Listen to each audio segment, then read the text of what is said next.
Perang Bubat adalah perang yang terjadi pada abad ke-14 melibatkan Majapahit melawan Sunda Pajajaran.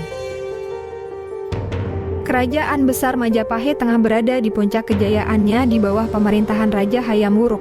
Sebagai raja yang ambisius, Hayam Wuruk memiliki keinginan untuk memperluas pengaruh politik dan diplomatik Majapahit ke berbagai kerajaan di Nusantara. Salah satu caranya adalah dengan menjalin aliansi melalui pernikahan kerajaan. Di lain sisi, di bagian barat Pulau Jawa, berdiri Kerajaan Sunda Pajajaran yang dipimpin oleh Raja Linggabuana.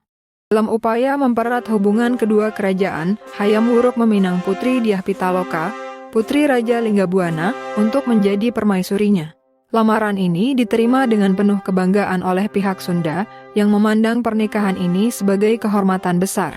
Putri Dyah Pitaloka bersama ayahnya, Raja Linggabuana, dan para bangsawan Sunda memulai perjalanan panjang menuju Majapahit dengan harapan akan ada persatuan damai melalui pernikahan kerajaan.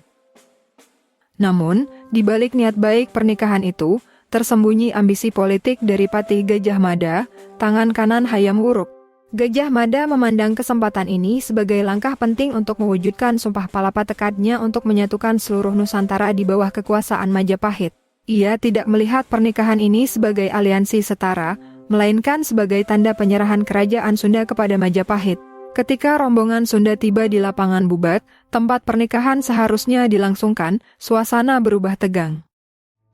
Gajah Mada, dengan kekuasaannya yang besar, menuntut agar Dyah Pitaloka diserahkan bukan sebagai calon pengantin, tetapi sebagai bentuk persembahan dari Sunda kepada Majapahit. Tuntutan ini adalah penghinaan besar bagi Raja Linggabuana dan seluruh kerajaan Sunda. Sebagai raja yang berdaulat, Linggabuana merasa kehormatannya telah dilukai. Ia menolak dengan tegas syarat yang diajukan oleh Gajah Mada. Penolakan ini memicu ketegangan yang tak terhindarkan. Pasukan Majapahit yang jauh lebih besar dan siap bertempur, segera mengepung rombongan Sunda. Raja Linggabuana yang mengutamakan kehormatan, lebih memilih bertarung daripada tunduk pada penghinaan. Pertempuran di lapangan Bubat pun tak terelakkan. Pasukan Sunda yang jauh lebih kecil berjuang mati-matian melawan kekuatan besar Majapahit. Pertempuran itu berakhir dengan kekalahan tragis bagi pihak Sunda. Raja Linggabuana dan para bangsawan Sunda tewas di medan laga, membela kehormatan kerajaan mereka. Setelah melihat ayahnya dan seluruh rombongan gugur, Putri Dyah Pitaloka berada dalam situasi yang tidak lagi menyisakan harapan. Daripada hidup dalam kehinaan, Dyah Pitaloka memilih jalan tragis. Dengan tekad kuat, ia melakukan bela pati, yaitu bunuh diri demi menjaga kehormatan dirinya dan kerajaannya. Kematian Dyah Pitaloka mengakhiri peristiwa berdarah di Bubat.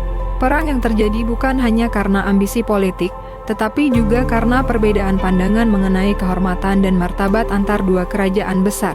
Perang Bubat membawa luka yang dalam, bukan hanya bagi Sunda, tetapi juga bagi Majapahit. Tidak ada pernikahan yang terjadi, tidak ada persatuan yang terjalin, hanya darah dan duka yang tertinggal. Perang Bubat menjadi simbol kehormatan yang terenggut dan ambisi politik yang terlalu jauh.